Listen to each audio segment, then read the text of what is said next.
Ako si Miguel at sa loob ng 3 taon na, tumutulong ako kay Ate Rosa sa kanyang tindahan dito sa Sampaloc, Manila. Hindi ito basta simpleng tindahan lang. Ito ang puso ng aming barangay, ang lugar kung saan nagsisimula ang mga kwentuhan tuwing umaga at nagtatapos ang mga problema tuwing gabi. Si Ate Rosa, kapatid ng aking ama, ay naging aking segundo madre matapos mamatay ang mga magulang ko sa aksidente noong ako'y 16 pa lamang. Walang sariling anak si Ate Rosa, kaya naging parang tunay niyang anak ang lahat ng mga batang tumutulong sa kanya. Ang tindahan niya ay hindi lamang nagbebenta ng pagkain, ito rin ang sari-sari store, ang lugaran ng mga matatanda na naglalaro ng dama at ang saksi sa mga lihim ng buong barangay. Ang umaga ay nagsisimula ng maaga di. 4:00 pa lamang, gising na ako para maghanda ng ang amoy ng kape na hinalo sa kondensada, ang init ng kanin na bagong luto, at ang ingay ng mga tricycle na dumadaan. Lahat ng ito ay bahagi na ng aking buhay. Pero hindi ako nag-iisa sa gawaing ito. Si Carlos, isang batang lalaking kulang ng 1 taon sa aking edad, ay palaging nandoon para tumulong. Naulila rin siya, tulad ko, pero hindi sa aksidente. Namatay ang kanyang mga magulang sa sakit na kumalat sa kanilang lugar noong nakaraang taon. Walang kamag-anak na tumanggap sa kanya, kaya si Ate Rosa ang naging tagapag-alaga niya. Hindi kami magkapatid sa dugo, pero sa puso, parang mga kapatid na kami ni Carlo. Miguel, may kulang pa tayo sa mga pandesal, sabi ni Carlos habang inilalabas niya ang mga upuan sa harap ng tindahan. Ang boses niya ay mabait at tahimik, laging handang tumulong kahit hindi mo pa hinhingi. Pumunta ka na sa bakery ni Kuya Thomas. 2 dosenang mainit pa, sagot ko habang nililinis ang mga mesa.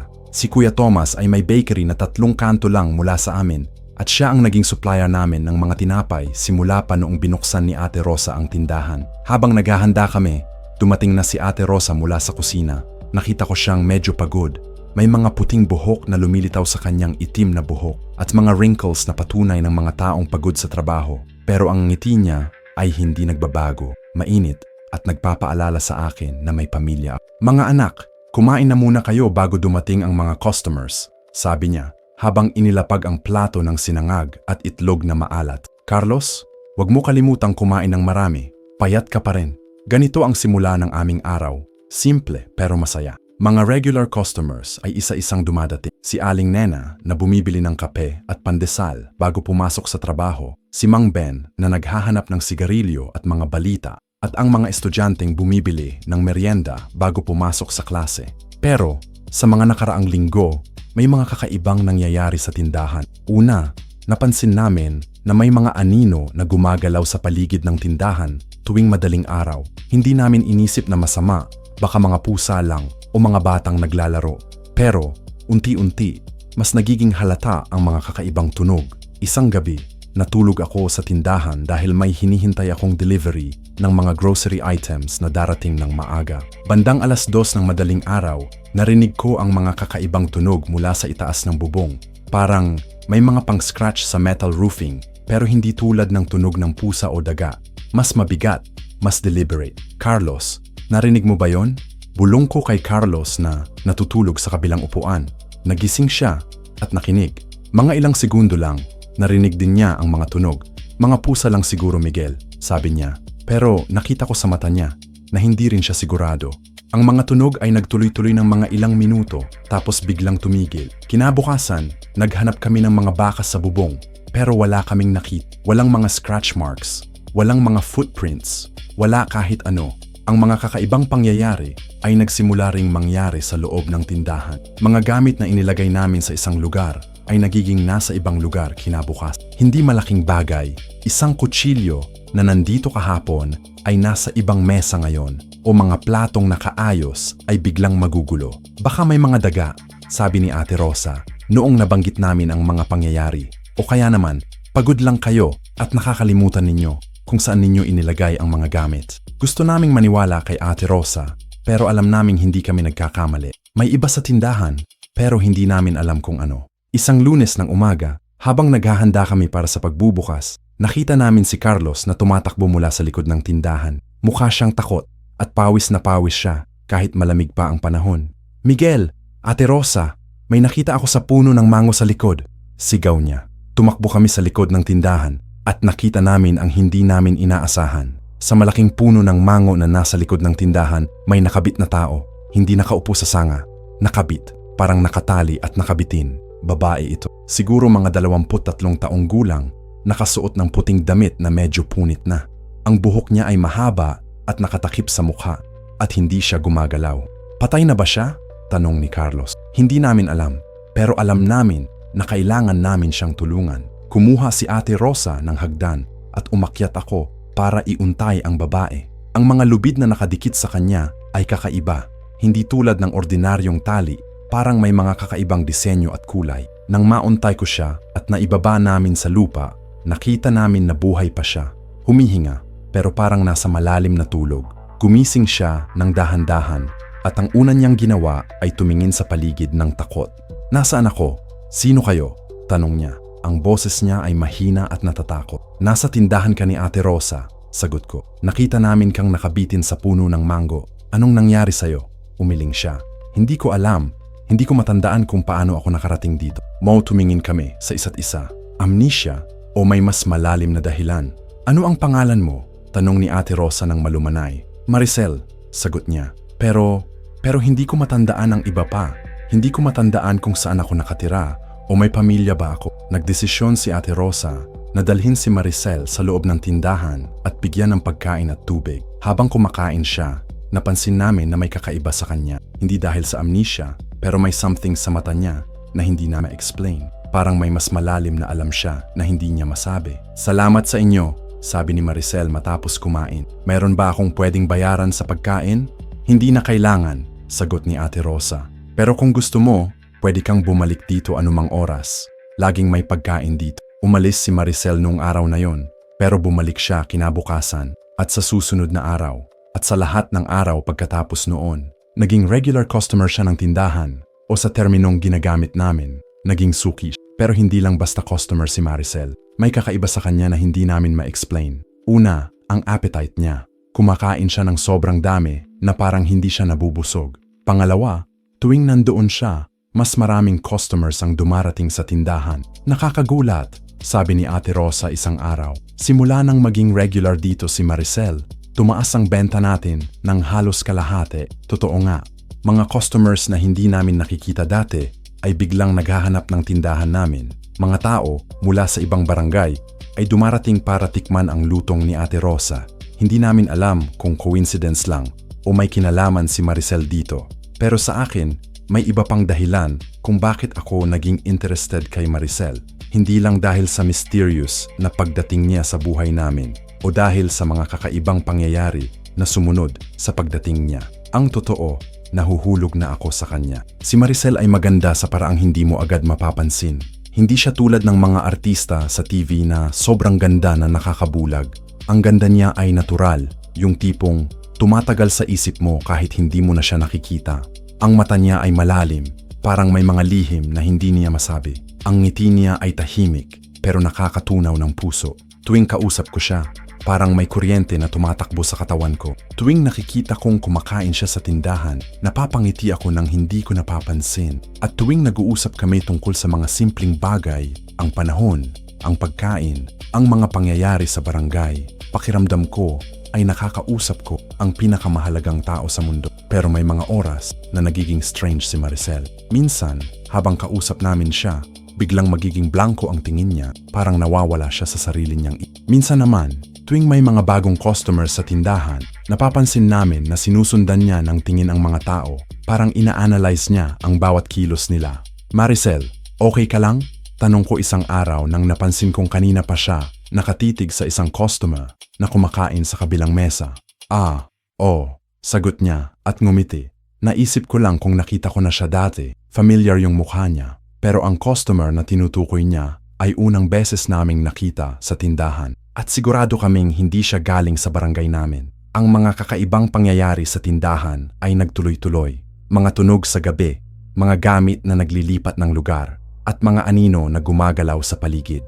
Pero dagdag pa dito, may mga bagong customers na dating na parang alam na nila ang tindahan kahit unang beses pa lang nila dito. Isang gabi, nang mag-isa lang ako sa tindahan para mag-inventory, narinig ko ulit ang mga kakaibang tunog sa bubong. Pero ngayong beses, hindi lang tunog ng mga kuko sa metal. May mga boses, mahihinang boses na hindi ko ma-understand. Kumuha ako ng flashlight at lumabas para tignan kung ano ang nasa bubong. Wala akong nakita, pero nang bumalik ako sa loob, nakita kong nakabukas ang lahat ng mga drawers ng cash register. At ang mga pera ay nakaayos ng maayos sa mesa, parang sinort ng isang tao. Kinabukasan, nang kwentuhan namin ito ni Carlos at Ate Rosa, hindi nila alam kung ano ang isipin. Baka may sumasalakay, sabi ni Carlos. Pero walang nawala, sagot ni Ate Rosa.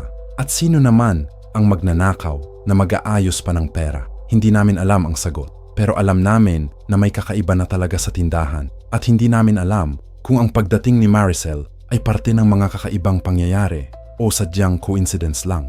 Ang buhay sa tindahan ay nagtuloy sa ganyang paraan. Mga kakaibang pangyayari sa gabi, normal na araw sa umaga, at si Maricel na palaging nandoon, kumakain ng marami at nakikipag-usap sa amin tungkol sa mga walang malalim na bagay.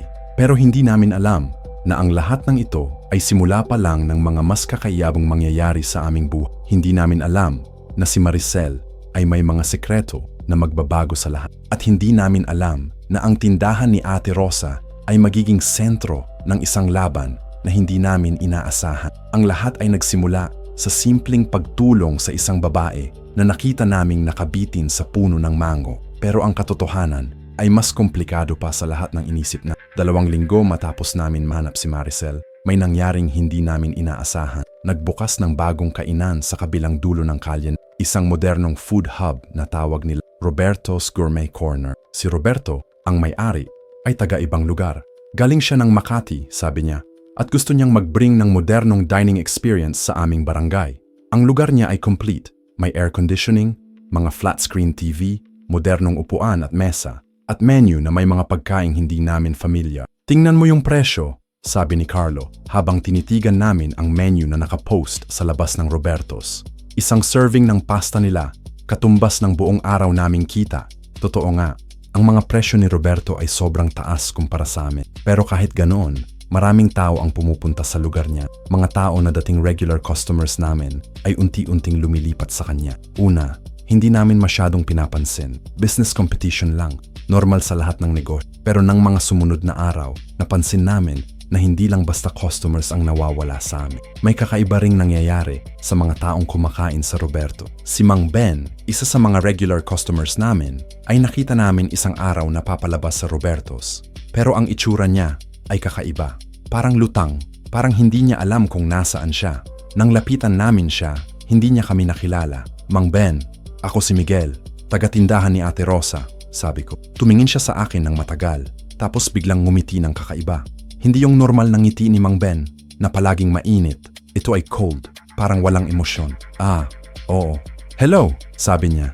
Tapos naglakad palayo, nang hindi man lang nag-goodbye. Weird, sabi ni Carlos. Hindi ganyan si Mang Ben dati. Ang mga ganitong pangyayari ay nagsimulang maging regular. Mga customers na kumakain sa Roberto's ay nagiging kakaiba pagkatapos. Hindi lahat, pero marami, parang may nawawala sa kanila. Ang warmth, ang personality na kilala namin. Pero mas nakakatakot pa ang mga pangyayari sa loob ng Roberto's na narinig namin mula sa mga kapitbahay. Sabi nila, may mga customers na bigla na lang nagko-convulse habang kumakain. May mga nagkakaroon ng foam sa bibig. May mga nagiging violent ng walang dahilan. Baka food poisoning, sabi ni Ate Rosa. Bagong restaurant, baka hindi pa sanay sa pagluluto. Pero ang mga nagiging weird ay hindi nagkakasakit sa normal na paraan. Hindi sila nagiging weak o sumusuka. Nagiging iba lang sila. Parang may part ng sarili nila na nawawala. Isang gabi, habang naglilinis kami sa tindahan, biglang dumating si Maricel. Pero ang itsura niya ay serious. Hindi tulad ng usual na relaxed na dating. Miguel, Carlos, Ate Rosa, sabi niya, kailangan nating mag-usap. Naupo kami sa paligid ng mesa at nakita namin na may takot sa mata ni Maricel. Hindi yung takot na nakita namin noong nahanap namin siya sa puno ng mango. Ito ay ibang klase ng takot. Yung takot ng taong may alam na delikadong information. Naalala ko na kung paano ako nakarating sa puno ng mango simula niya. At naaalala ko na rin kung sino ako talaga. Naghintay kami na magpatuloy siya. Ang atmosphere sa tindahan ay biglang naging heavy. Parang may mabigat na presence sa paligid namin. Ako ay isang mangkukulam, sabi ni Maris. Pero hindi yung klase ng mangkukulam na ginagamit ang kapangyarihan para sa masama. Ginagamit ko ang aking kakayahan para protektahan ang mga inosenteng tao laban sa mga evil spirits at dark creatures. Nagtinginan kami ni Carlos. Mangkukulam? Sa modernong panahon na ito? Pero habang iniisip namin yon, naalala namin ang lahat ng kakaibang nangyayari simula nang dumating si Maricel, ang mga tunog sa gabi, ang mga anino, ang pagdami ng customers. Ang nangyari sa akin sa puno ng mango ay hindi aksidente, patuloy ni Maricel. Ginamit ako ng isang aswang para ma-immobilize ako habang ginagawa niya ang mga masasamang ritual sa barangay ninyo. Aswang? Tanong ni Ate Rosa. Miguel, Carlos, ano ba itong pinagsasabi ni Maricel? Pero bago pa kami makasagot, nagsalita ulit si Maricel. Si Roberto ay hindi ordinaryong tao. Siya ay isang aswang na nagpapanggap na normal na businessman. Ang food hub niya ay hindi tunay na restaurant. Ginagamit niya yon para kunin ang life force ng mga taong kumakain doon. Biglang naging malinaw sa amin ang lahat. Ang mga customers na nagiging weird pagkatapos kumain sa Roberto, ang mga convulsion, ang mga personality changes, lahat yon ay epekto ng ginagawa ni Roberto. Kaya pala, sabi ni Carlo, kaya pala ganun ang nangyayari sa mga. Pero bakit hindi siya direktang umaatake sa mga tanong ko? Bakit kailangan pa niya ng restaurant?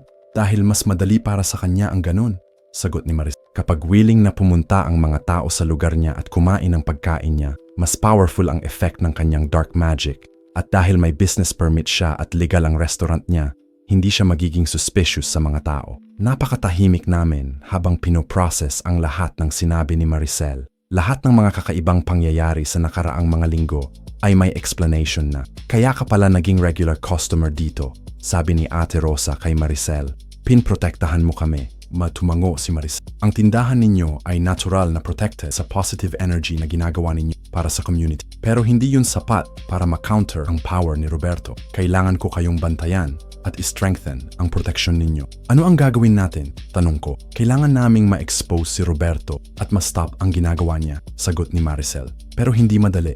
Siya ay powerful na aswang at may mga kakampi siya na hindi ninyo nakikita. Kinabukasan, nag-start kami ng investigation.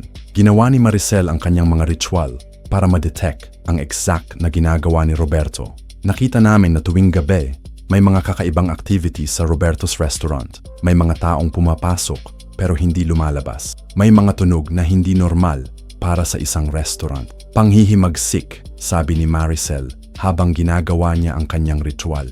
Ginagamit ko ang panghihimagsik para makita ang totoong nangyayari sa loob ng restaurant ni Roberto. Ang panghihimagsik ay isang ancient Filipino practice na ginagamit para makita ang mga nakatagong katotohanan. Habang ginagawa ni Maricel yon, nakita namin sa kanyang mata ang mga visions na nakukuha. Nakikita ko ang basement ng restaurant habang nakapit. May mga tao doon na hindi na mga ginawa na silang mga slaves ni Roberto. Ginagamit niya sila para mag-prepare ng mga pagkaing may laman na dark magic.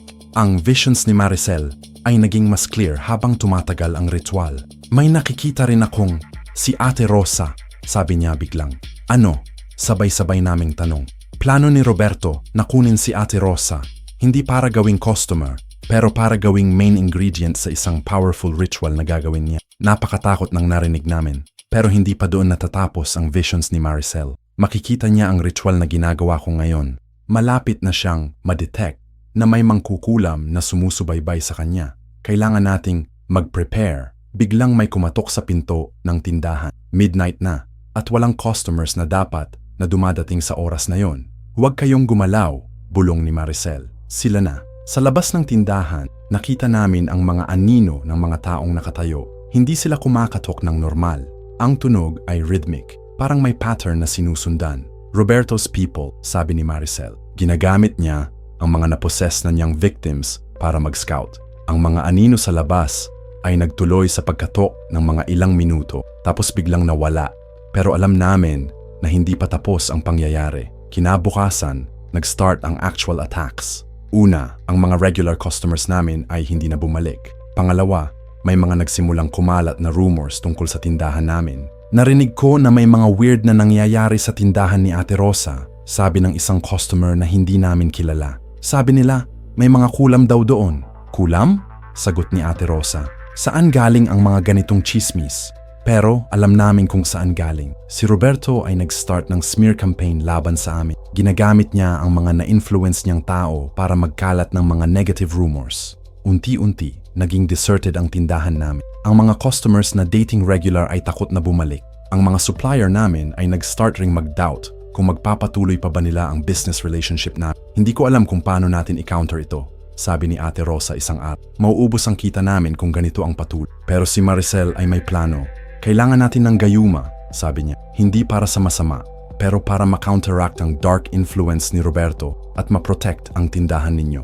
Ang gayuma na ginawa ni Maricel ay hindi tulad ng mga nakikita namin sa mga pelikula. Hindi ito involve ng mga nakakatakot na ingredients o mga weird na ritual. Ginawa niya ito gamit ang mga common herbs na mahahanap sa palengke, mga candles, at mga prayers na sinabi niya sa wikang hindi namin naintindihan. Ito ay ancient Tagalog prayers, explain niya. Mga prayers na ginagamit ng mga ancestors natin para protektahan ang mga sacred places. Matapos gawin ang gayuma, may mga changes na naganap sa tindahan. Una, bumalik ang mga regular customers namin. Pangalawa, ang mga strange na tunog sa gabi ay natigil. Pangatlo, ang business namin ay nag-start uling mag-flourish. Pero alam namin na hindi pa tapos ang laban. Si Roberto ay hindi magpapatalo ng ganong kadali. Isang gabi, habang natutulog kami sa tindahan, naging practice na namin yon dahil sa mga kakaibang pangyayari. Nagising kami sa ingay na galing sa labas. May mga boses na nag-uusap pero hindi namin maintindihan ang mga salita nila. Lumabas kami para tignan at nakita namin si Roberto kasama ang mga taong kilala namin bilang former customers namin. Pero ang itsura nila ay kakaiba, parang mga zombie, walang expression sa mukha. Maricel, tawag ni Robert. Alam kong nandyan ka.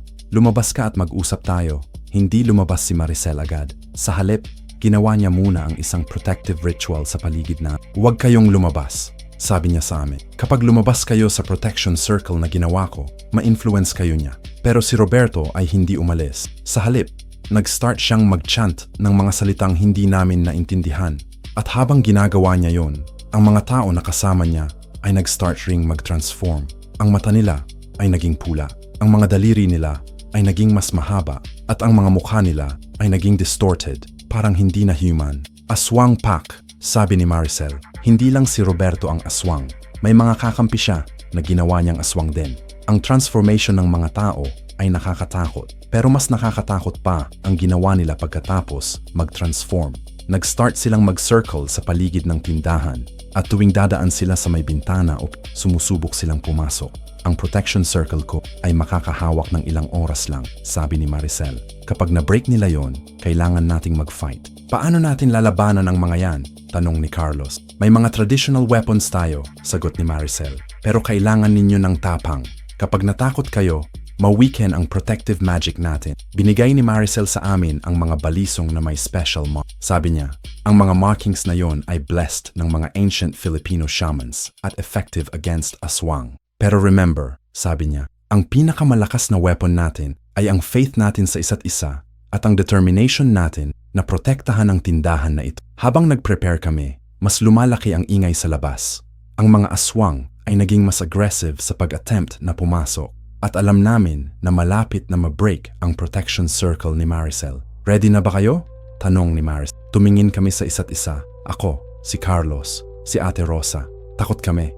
Pero alam namin na walang choice. Kailangan naming protektahan ang tindahan, ang aming tahanan, at ang aming sarili. "Ready kami," sagot ko. At sa sandaling yun, na-break ang protection circle at pumasok ang mga aswang sa loob ng tindahan. Ang unang aswang na pumasok sa tindahan ay si Mang Ben o ang dating si Mang Ben. Ang mata niya ay naging mata na pula at ang mga ngipin niya ay naging mga pangil na tumutulak. Pero ang pinakakatakot ay ang paraan ng paggalaw niya.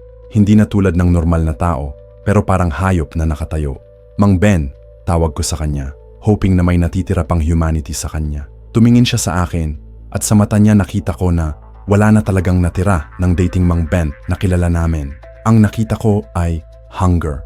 Isang hindi normal na gutom na hindi para sa pagkain, pero para sa something mas dark. "Hindi na siya si Mang Ben," sabi ni Maricel habang naghahanda ng kanyang mga ritual weapon. Ginawa na siyang vessel ni Roberto.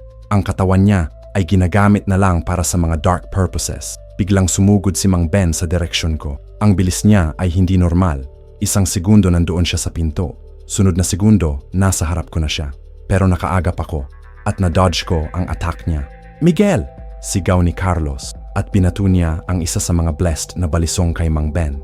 Ang balisong ay tumama sa braso ni Mang Ben at biglang nagkaroon ng malaking sugat doon na nag-bleed ng itim na liquid. Sumigaw siya pero hindi yung sigaw ng tao na nasaktan.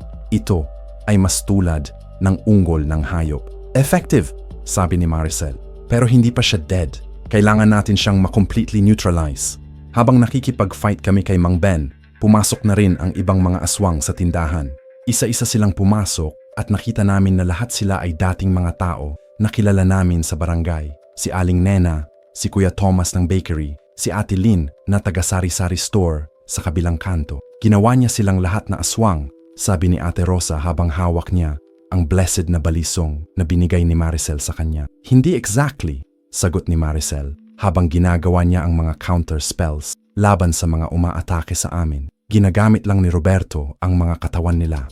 Ang mga tunay na spirit nila ay na-trap sa ibang lugar. Kapag na-defeat natin si Roberto, magiging normal ulit sila. Ang information na yon ay nagbigay sa amin ng hope. Hindi namin kailangan na patayin ang mga dating kapitbahay namin. Kailangan lang namin na ma-break ang connection nila kay Roberto. Paano natin sila ma-disconnect kay Roberto? Tanong ni Carlos habang nang-block siya ng attack ni Kuya Thomas. Kailangan natin siyang ma-confront directly, sagot ni Maricel. Pero hindi natin pwedeng gawin yun dito. Masyadong maraming hostages. Kailangan natin siyang malure sa lugar na mas kontrolado natin. Pero paano namin malure si Roberto kung ang mga aswang na siya ang nasa loob ng tindahan? Ako ang pupunta sa kanya, sabi ni Maricel. Ako ang target niya talaga. Kapag nakita niya na lumalabas ako ng tindahan, susundan niya ako. Hindi, sagot ko agad. Masyadong delikado. Ito ang only way, sabi ni Maricel. At hindi ako mag-isa. Kasama ninyo ako. Ang plano ni Maricel ay simple, pero risky. Lalabas siya ng tindahan para malure si Roberto na sumunod sa kanya. Kami naman ni Carlos at Ate Rosa ay magiging backup niya. Ang destination namin ay ang likod ng tindahan, sa puno ng mango, kung saan namin siya unang nahanap. Bakit doon? Tanong ni Ate Rosa. Dahil doon ako unang natrap ni Roberto, sagot ni Maricel. May residual magic doon na pwede nating gamitin laban sa kanya. At alam ko na ang layout ng lugar na yon. Bago kami lumabas, ginawa ni Maricel ang isang special ritual. Ginawa niya ang tinatawag na panliligaw, isang ancient practice na ginagamit para ma-distract ang mga evil spirits. Ang panliligaw ay magkakaroon ng effect sa mga aswang na ito, explain niya. Mako-confuse sila ng ilang minuto. Habang confused sila, lalabas tayo at pupunta sa mango tree.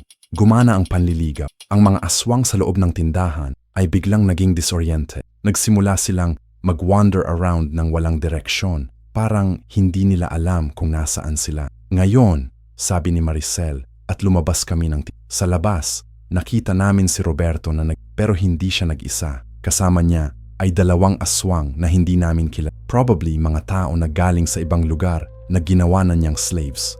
Maricel, tawag ni Roberto. Finally, lumabas ka na rin. Tumingin si Roberto sa kanya na parang may galit pero may admiration din. Parang impressed siya sa kakayahan ni Maricel na ma-counter ang mga spells niya. Roberto, sagot ni Maricel. O dapat ko bang tawagin ka ng tunay mong pangalan? Kasi alam kong hindi Roberto ang tunay mong identity. Natawa si Roberto. Pero ang tawa niya ay cold at nakakatatak. Matalino ka nga. Oo, hindi Roberto ang tunay kong pangalan. Pero hindi mo na kailangan malaman kung sino ako talaga. Ang importante, nandito na tayo para tapusin ang laban na ito. Bakit ginagawa mo ito sa mga inosenteng tao? Tanong ni Maricel. May mga pamilya ang mga ginawa mong aswang. May mga buhay na sinisira mo. Dahil kailangan ko ng power para sa mas malaking layunin, sagot ni Roberto. Ang mga tao dito ay mga tool lang, mga stepping stone para makamit ko ang tunay kong goal. At ano ang goal mo? Makontrol ang buong Metro Manila, sagot ni Roberto na parang proud siya sa plano niya. Ginagawa ko ang chain ng mga food establishments na lahat ay may dark magic. Kapag kontrolado ko na ang majority ng mga pagkaing kinakain ng mga tao dito, kontrolado ko na rin ang mga tao. Ang scope ng plano ni Roberto ay mas malaki pa sa inisip namin. Hindi lang siya nag-target ng aming barangay. Ang aming barangay ay practice lang para sa mas malaking operasyon. Hindi ka magtatagumpay, sabi ni Maricel. Tingnan natin, sagot ni Roberto at nagsignal siya sa mga kasama niya na mag-attack. Tumakbo kami patungo sa likod ng tindahan, sa puno ng mango. Ang mga aswang ay sumunod sa amin pero hindi sila tumakbo ng normal. Gumagalaw sila na parang mga wild animals na naghahunting. Nang makarating kami sa puno ng ginawa agad ni Maricel ang setup para sa ritual na kumuha siya ng mga dahon ng mango at ginawa niyang circle sa paligid na. Ang mango tree na ito ay sacred, explain niya habang ginagawa ang may natural na protection ito laban sa mga dark forces.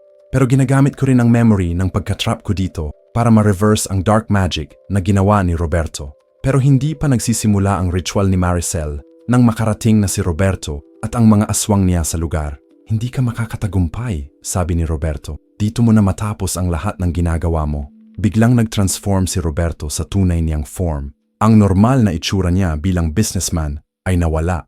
At ang nakita namin ay isang creature na mas nakakatakot pa sa mga aswang na kasama niya. Ang balat niya ay naging itim na may mga red marking. Ang mata niya ay naging completely red. Ang mga daliri niya ay naging mga claws na mahaba at tumutulog. At ang pinakakatakot, ang katawan niya ay naging mas malaki, mas mataas, parang hindi na human proportions. Ito ang tunay kong form, sabi ni Roberto, na ang boses ay naging mas malalim at mas nakakatakot. Ito ang form na ginagamit ko para kumain ng mga life force ng mga tao.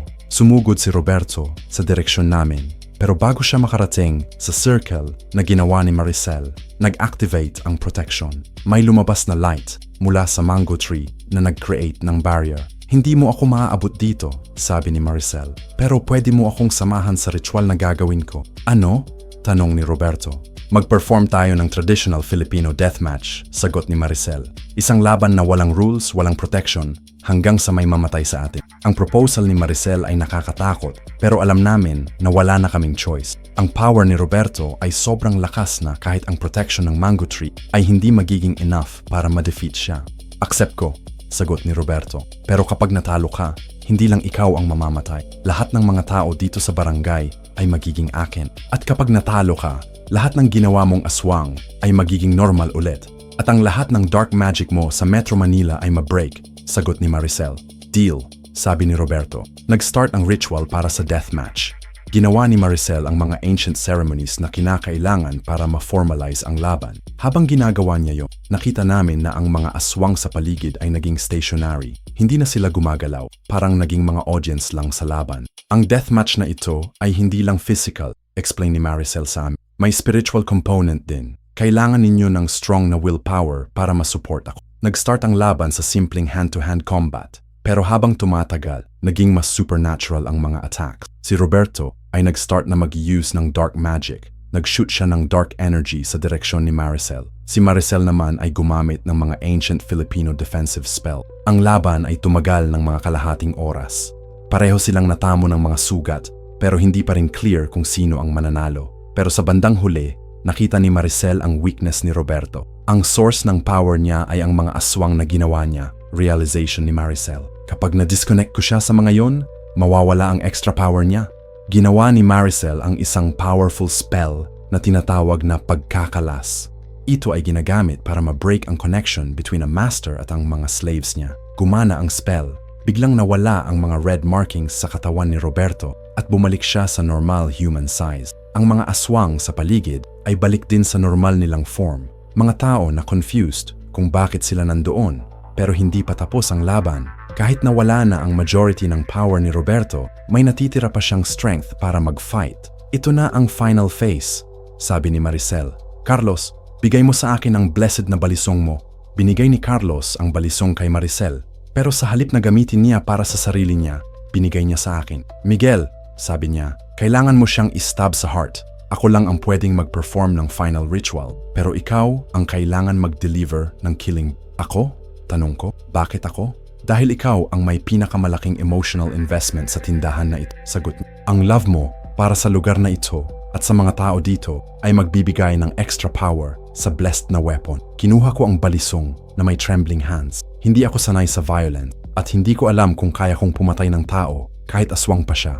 Pero habang tinitignan ko si Roberto na nag-prepare para sa final attack niya, naalala ko ang lahat ng ginawa niya. Ang mga taong ginawa niyang slaves, ang mga pamilyang sinira niya, ang buhay na ginulo niya sa buong barangay. Para sa lahat ng mga taong nasaktan mo, sabi ko, at tumakbo ako sa direksyon ni Roberto. Si Roberto ay nag-attempt na mag-dodge, pero ang pagod mula sa laban ay naging factor. Hindi niya na fully na-avoid ang attack ko. at napapenetrate ko ang balisong sa kanyang chest, malapit sa heart. Sa sandaling yon, ginawa ni Maricel ang final na ritual. Ang buong lugar ay nag-glow ng white light at narinig namin ang mga sigaw ni Roberto na unti-unting lumiit hanggang sa nati. Ang katawan ni Roberto ay naging ash at ang mga ash ay naging mga gagamba at buhangin na kumalat sa hangin. Tapos na ang lahat.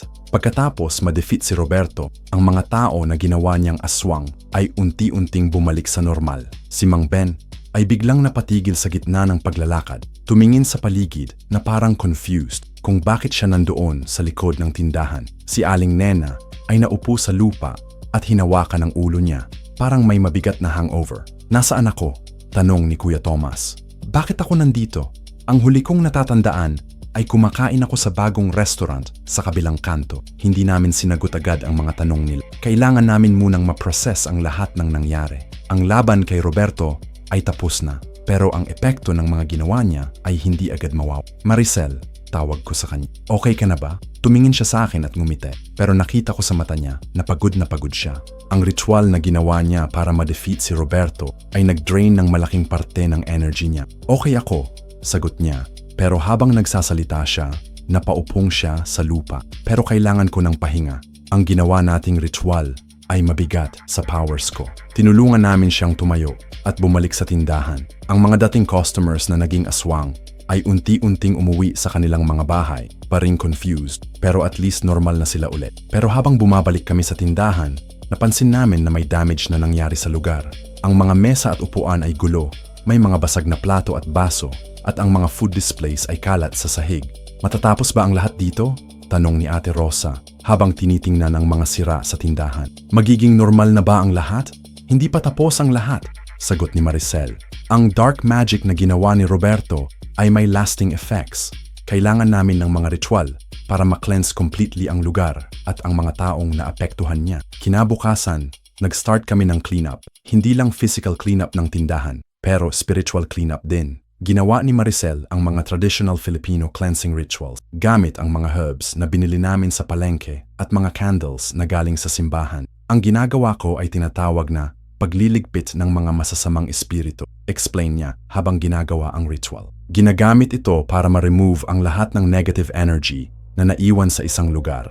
Ang cleansing ritual ay tumagal ng 3 araw. Sa loob ng 3 araw na yon, may mga weird na nangyayari sa tindahan. May mga tunog na parang mga boses na umiiyak, may mga spots sa sahig na biglang nagiging malamig, at may mga moments na parang may invisible na presence sa paligid namin. Normal lang yan, sabi ni Maricel nang mabanggit namin ang mga kakaibang pangyayari. Ang mga dark spirits na nasamon ni Roberto ay hindi agad nawawala. Kailangan nilang mag-guide papunta sa proper place. Sa 2 araw ng cleansing, naging peaceful na ang tindahan. Ang mga weird na tunog ay natigil. Ang temperature ay naging normal at ang feeling ng presence ay nawala. Tapos na, sabi ni Maricel. Clean na ang lugar.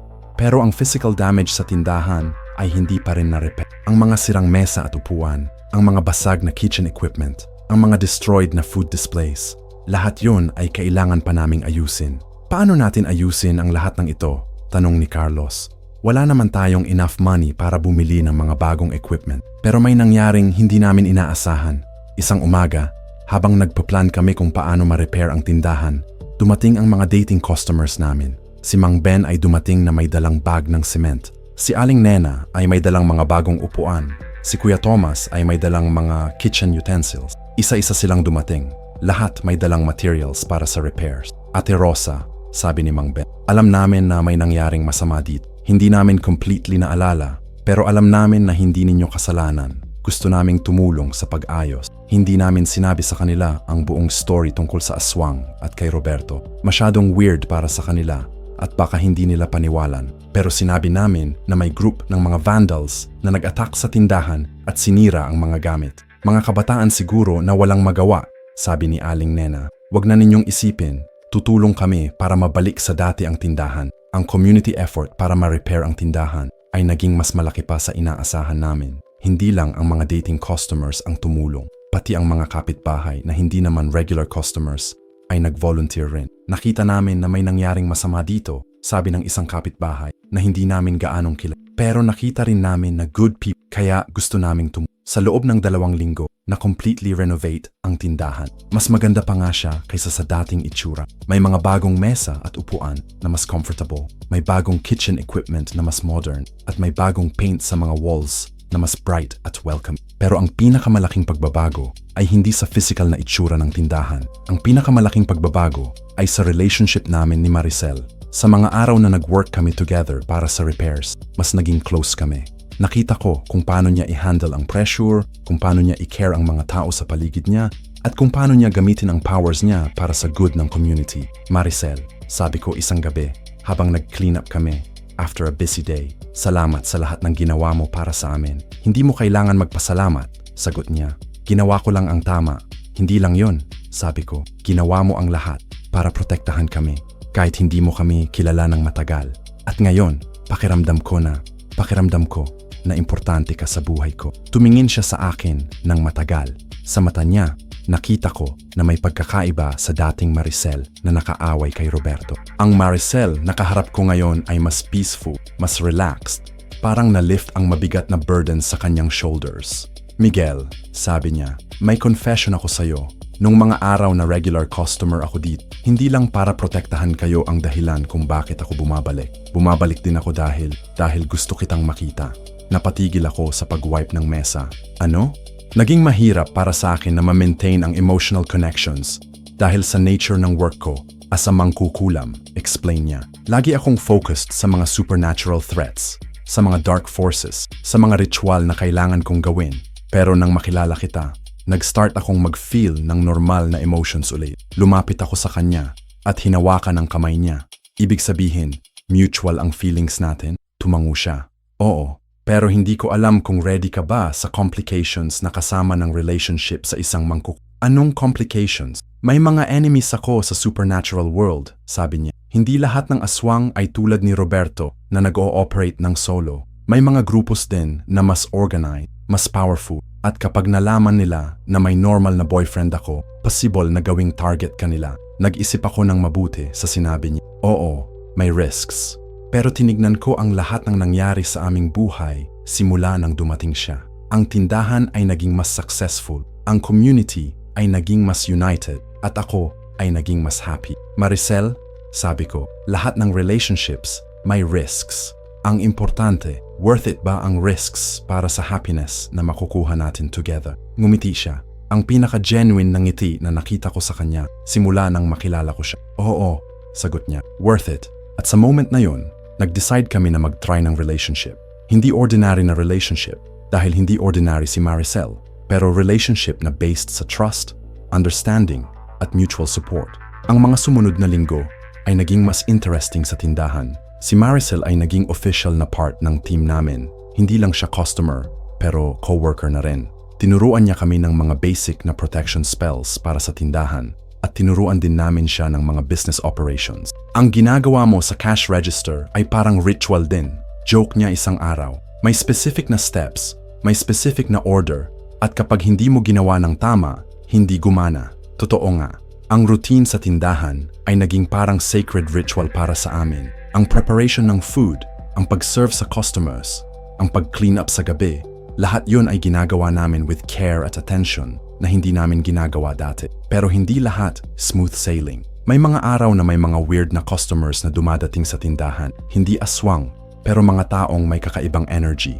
Si Maricel ay palaging alert sa mga ganitong situations. May handog ako sa inyo, sabi ng isang matandang babae na dumating isang araw. Naka-black dress siya at may dalang bag na puno ng mga weird na item. Salamat, sagot ni Ate Rosa. Pero hindi namin kailangan ng handog. Hindi ito optional, sagot ng matandang babae at tumingin siya directly kay Maricel. Alam ko kung sino ka at alam ko kung ano ang ginawa mo kay Roberto. Si Maricel ay nag-step forward. Sino ka? Ako ay representative ng mga traditional na mangkukulam sa Metro Manila, sagot ng matandang babae. Ang ginawa mo kay Roberto ay naging big news sa aming community. May mga natutuwa, pero may mga galit din. Bakit may mga galit? Tanong ko. Dahil si Roberto ay may connections sa mas malalaking aswang organization, explain ng matandang babae. Ang pag-defeat mo sa kanya ay naging simula ng mas malaking conflict. May mga groups na ngayon na nagpaplan ng revenge. Ang news na yon ay nakakatakot. Akala namin tapos na ang lahat ng ma-defeat namin si Roberto, pero apparently, simula pa lang pala yun ng mas malaking problema. Ano ang need namin gawin? Tanong ni Maricel. Kailangan ninyo ng mas strong na protection, sagot ng matandang babae. Ang ginawa ninyo para kay Roberto ay good, pero hindi sapat para sa mga darating na threats. Binigay niya sa amin ang isang small na bag na puno ng mga herbs at stones. Gamitin ninyo ito para gumawa ng permanent na protection barrier sa paligid ng tindahan, instruction niya. At handa kayong mag-move sa ibang lugar kung kailangan. Move? Tanong ni Ate Rosa. Bakit namin iiwan ang tindahan? Dahil posible na matarget kayo dito, sagot ng matandang babae. Ang tindahan ninyo ay naging famous na sa supernatural community dahil sa nangyari kay Roberto. May mga grupo na curious, may mga grupo na threatened, at may mga grupo na gustong makakuha ng powers na na-absorb ninyo after ma-defeat ninyo si Roberto. Hindi namin alam na may na-absorb kaming powers, pero according sa matandang babae, normal daw yon na kapag nag-defeat ka ng isang powerful na aswang, may parte ng powers niya na mati-transfer sa'yo. Kaya mas lalo kayong magiging target, sabi niya. Lalo na si Maricel, na naging mas powerful after ma-defeat ninyo si Roberto. Nag-isip kaming mabuti sa mga sinabi ng matandang babae. Ang choice namin ay simple, magstay sa tindahan at mag-risk ng mas malaking attacks, o mag-move sa ibang lugar at mag-start ulit from scratch. Ano ang gusto ninyong gawin? Tanong ni Maricel. Tumingin ako kay Ate Rosa at kay Carlo. Ang tindahan ay hindi lang business para sa amin. Ito ay home namin, ang center ng community namin, ang lugar na puno ng mga memories na importante sa amin. Stay tayo, sagot ko. Pero gawiin natin ang lahat ng protection na kailangan. Sure kayo? Tanong ng matandang babae. Sure kami, sagot ni Ate Rosa. Ang tindahan na ito ay bahagi na ng identity namin. Hindi namin iiwan ito. Ngumiti ang matandang babae. Matatag ang loob ninyo, okay? Tuturuan ko kayo kung paano gumawa ng strongest na protection na pwede kong i-teach. At nag-start ulit kami ng preparation, pero ngayong beses, para sa mas malaking laban pa. Ang matandang babae na nag-introduce ng sarili niya bilang Lola Carmen ay naging mentor namin sa mga sumunod na linggo. Tinuruan niya kami ng mga advanced protection spells na hindi naturo ni Maricel sa amin dati. Ang basic na protection na ginawa ni Maricel ay okay para sa ordinary threats, explain ni Lola Carmen. Pero ang mga darating na kalaban ninyo ay hindi ordinary. Kailangan ninyo ng protection na mag-e-evolve depende sa level ng threat. Ang mga bagong spells na tinuruan niya sa amin ay mas komplikado. Hindi lang sila involve ng mga simpleng herbs at candles. Kailangan ng specific na timing, specific na phases ng buwan, at specific na combinations ng mga ingredients na mahirap Bakit mas complicated? Tanong ni Carlo. Dahil ang mga kalaban ninyo ay mas sophisticated na, sagot ni Lola Carmen. Hindi na sila tulad ni Roberto na nag-ooperate ng solo. Ang mga susunod na kalaban ninyo ay may organization, may hierarchy, at may resources na mas malaki. Para ma-implement ang mga bagong protection spells, kailangan namin ng major renovation ulit sa tindahan. Pero ngayong beses, hindi lang physical renovation, pero spiritual renovation din. Kailangan natin baguhin ang floor plan ng tindahan, sabi ni Lola Carmen. Ang arrangement ng mga mesa, ang position ng kitchen, ang location ng cash register, lahat yan ay dapat ma-align sa mga spiritual energy lines para ma-maximize ang protection. Ang spiritual renovation ay tumagal ng 1 buwan. Sa loob ng buwan na yun, temporarily closed ang tindahan para sa customers. Pero ang mga regular customers namin ay understanding. Sinabi namin sa kanila na nag-undergo kami ng major improvement. Pag bumalik kayo, sabi ni Mang Ben, asahan ninyo na mas marami kaming orders para makabawi kayo sa mga nawala ninyong kita. Habang ginagawa ang renovation, natuto din kami ng mga bagong skills. Tinuruan ni Lola Carmen si Maricel ng mga advanced mangkukulam techniques. Tinuruan din niya ako at si Carlos ng mga basic defensive magic na pwede naming gamitin kahit hindi kami mangkukulam. Ang defensive magic ay hindi about sa pagiging powerful, explain ni Lola Carmen. Ang importante ay ang intention ninyo at ang faith ninyo sa isa't isa. Si Ate Rosa naman ay natuto ng mga special cooking techniques na may protective properties. Ang pagkain na lulutuin ninyo ay hindi lang nutrition para sa customers, sabi ni Lola Carmen. Pwede din itong maging source ng spiritual strength. May mga traditional Filipino recipes na may built-in na protection spells. Nag-experiment si Ate Rosa sa mga bagong recipes na tinuruan ni Lola Carmen. Mga ulam na may special herbs, mga drinks na may blessed na ingredients, at mga desserts na gawa gamit ang ancient techniques. Masarap pa rin ba? Tanong niya after matest namin ang bagong recipes. Mas masarap pa nga, sagot ko. Parang may extra na flavor na hindi ko ma-identify, pero nakaka-good vibes. Yun ang effect ng protective magic, explain ni Lola Carmen. Kapag positive ang intention sa pagluluto, nare-reflect yun sa lasa ng pagkain. Matapos ang isang buwan ng preparation, ready na kaming mag-reopen ang tindahan. Pero ang bagong itsura niya ay completely different. Hindi lang sa physical appearance, pero sa spiritual energy din. Parang may invisible na dome sa paligid ng tindahan, observation ni Carlo. Pakiramdam ko ay safe tayo di. Gumana ang mga protection spells, confirm ni Maricel. Ang energy barrier na ginawa natin ay strong enough para ma-repel ang majority ng supernatural attacks. Nang mag-reopen kami, mas maraming customers pa ang dumating kaysa sa dati. Ang news tungkol sa renovation ay kumalat sa buong barangay at curious ang mga tao sa mga changes na ginawa na. Wow, ang ganda ng new layout, sabi ni Aling Ne. Parang mas spacious kahit same size lang ang lugar.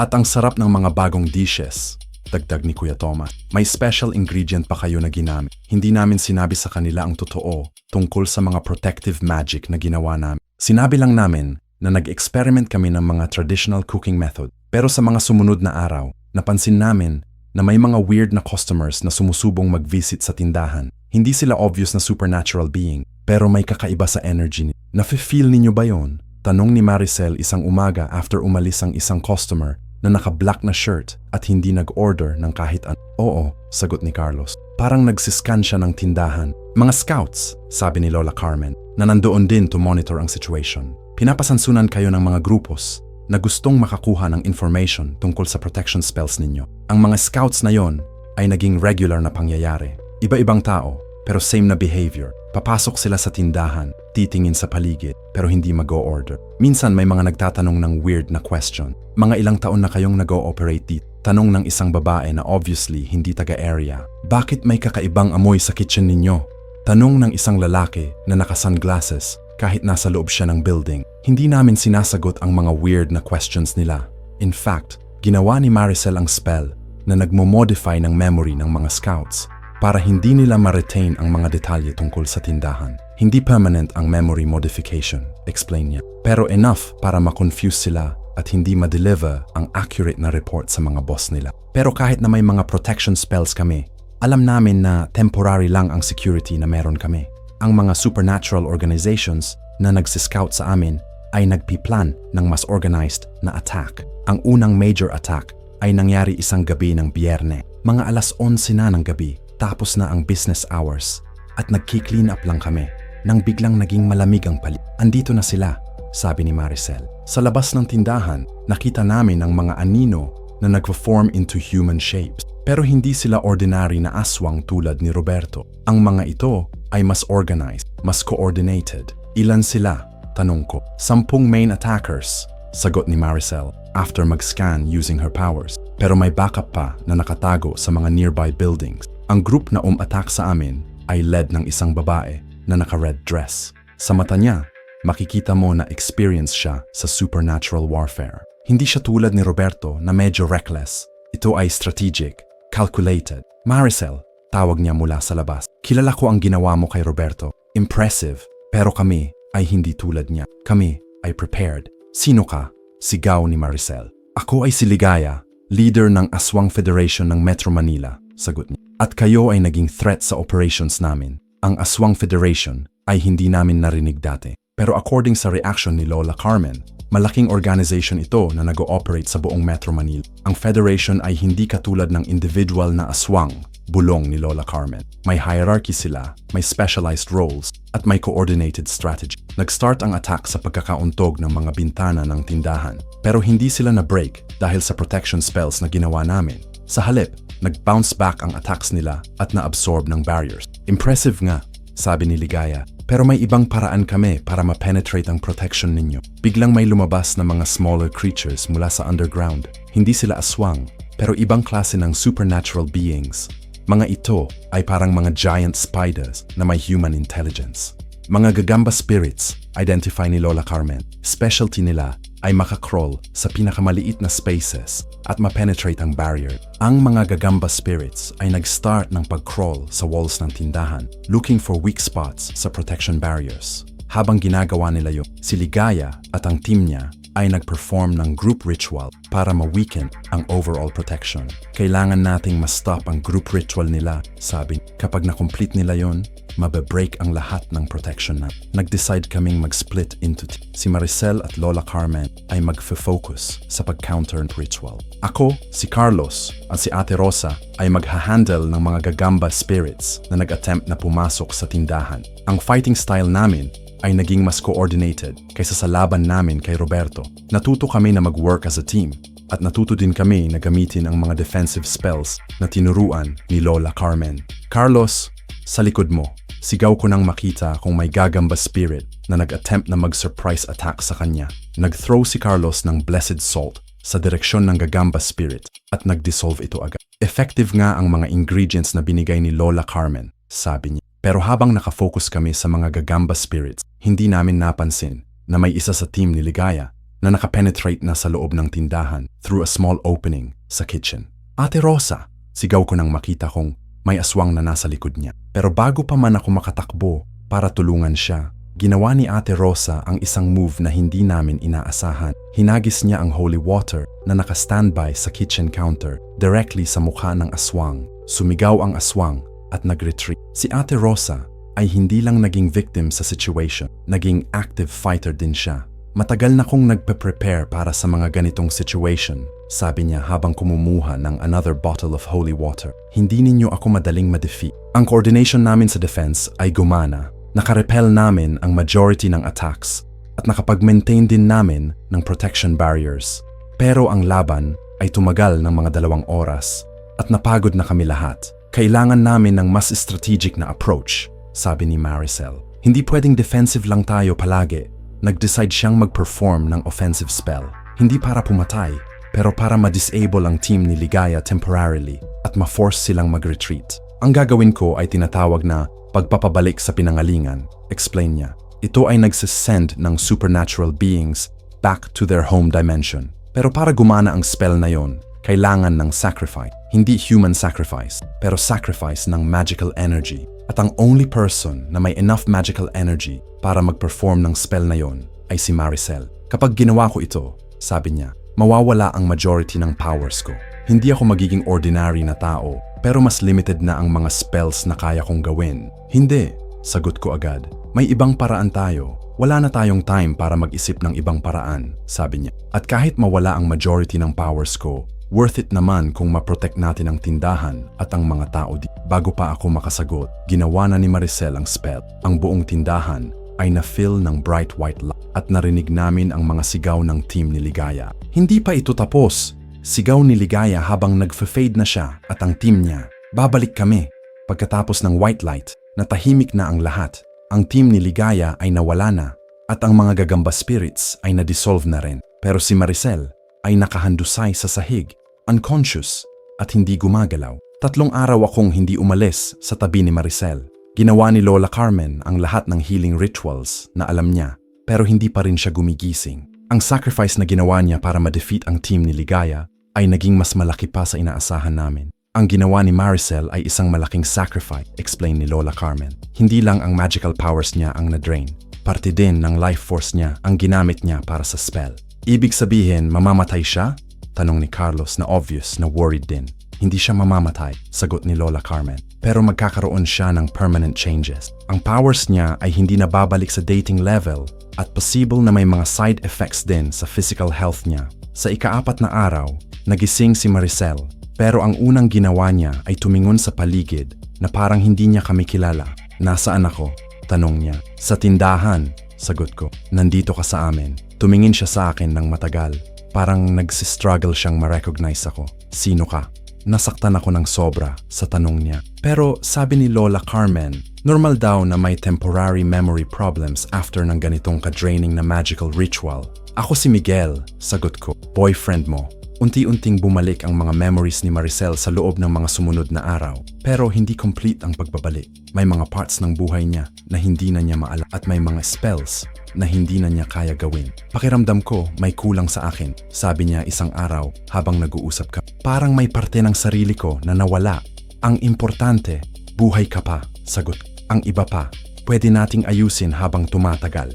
Pero ang recovery ni Maricel ay hindi lang about sa magical power. Kailangan din niyang ma-adjust sa bagong reality na hindi na siya kasing powerful ng dati. Dati, kaya kong ma-detect agad kung may supernatural presence sa paligid, sabi niya. Ngayon, mas limited na ang sensing abilities ko. Para ma-compensate ang limitation na yon, nag-decide kaming mag-implement ng more physical security measures sa Nag-install kami ng mga CCTV cameras, nag-hire ng security guard sa gabi, at nag-coordinate din kami sa local barangay para mas ma-monitor. Hindi na tayo magde-depend solely sa supernatural protection, sabi niya. Combine natin ang traditional security measures sa spiritual protection. Ang hybrid approach na yon ay naging effect. Sa mga sumunod na buwan, wala nang major attacks na nangyari. May mga minor incidents pa rin, mga weird customers, mga kakaibang tunog sa gabi, pero manageable na lahat. At habang nag-a-adjust si Maricel sa bagong powers niya, nag-a-adjust din kami sa bagong dynamics ng relationship namin. Hindi ka ba disappointed na hindi na ako kasing powerful ng dati? Tanong niya isang gabi. Hindi, sagot ko agad. Ang minahal ko ay ikaw, hindi ang powers mo. At ang ginawa mo para protektahan kami ay nagpapakita ng kung anong klaseng tao ka.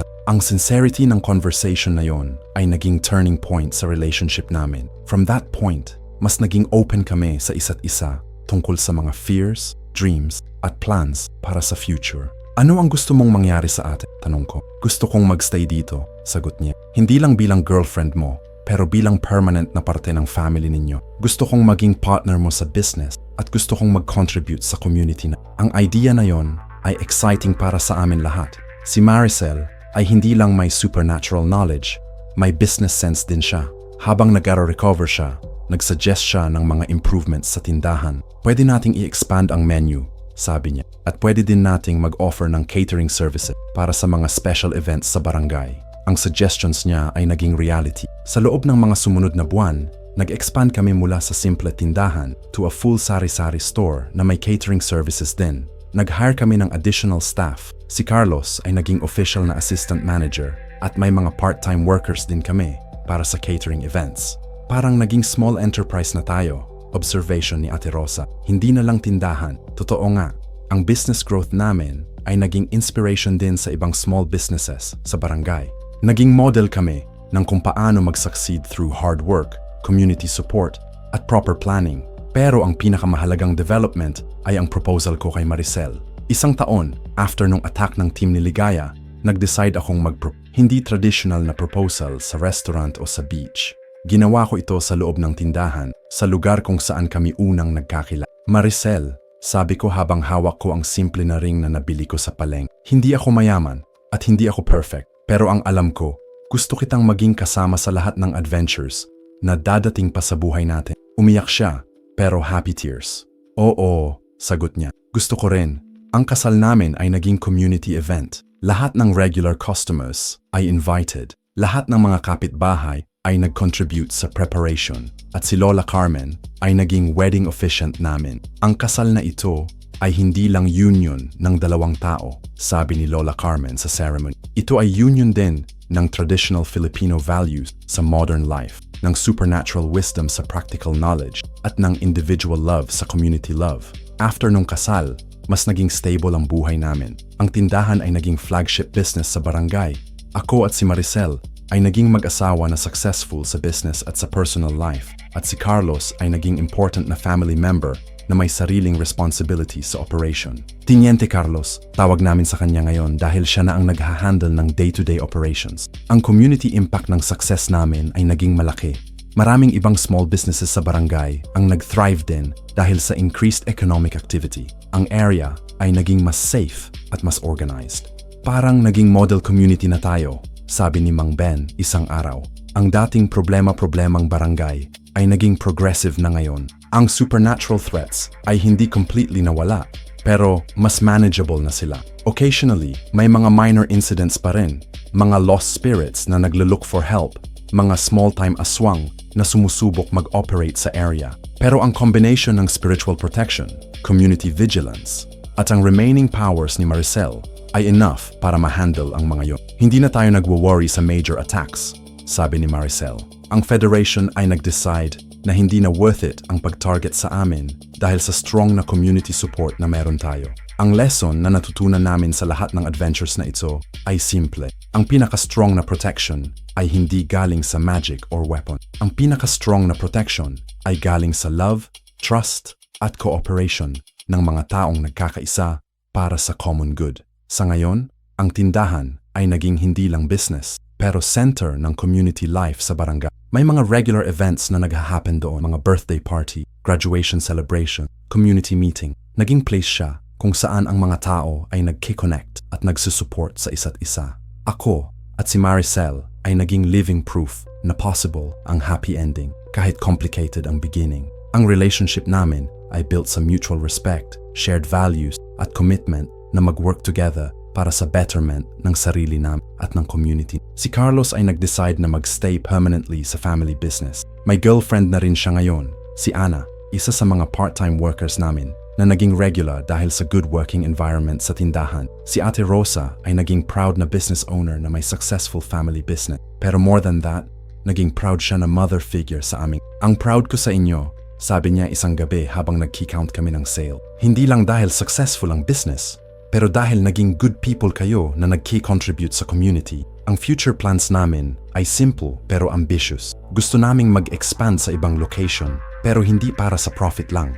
Gusto namin na i-replicate ang success model na na-develop namin dito. Combination ng good business practices, community engagement, at social responsibility. Parang franchise pero hindi commercialized, explain ni Maricel. Mga community-based businesses na may shared values at mutual support. Ang dreams na yon ay realistic dahil may foundation na kami na proven na effective. Ang challenge lang ay kung paano ma-maintain ang personal touch at community focus habang nag-grow. Pero confident kami na kaya namin. Ang adventures na pinagdaanan namin ay nag-prove na capable kami na mag-overcome ng challenges through teamwork, determination, at faith sa isa't isa. Ang tindahan ni Ate Rosa ay naging success story na hindi lang tungkol sa business, pero tungkol sa power ng love, community, at hope para sa better future. At ang lahat ng ito ay nagsimula sa simple act of kindness, ang pagtulong sa isang babae na nakita naming nakabitin sa puno ng mango. Ang Maricel na naging center ng adventures namin ay naging center din ng happiness at success namin. Ang buhay ay hindi perfect, pero kasama ang tama ng mga tao, possible ang mga miracles na hindi mo inaasahan. Sa susunod na adventure natin, joke ni Carlos, sana mas peaceful na. Huwag mong jinx, sagot ni Maricel na natatawa. Pero alam namin lahat na ready kami sa kahit anong adventure na darating pa, dahil may isa't isa kami. Salamat sa pakikinig. Kung nagustuhan ninyo ang kwentong ito, mag-like, mag-subscribe, at mag-comment ng inyong mga reactions.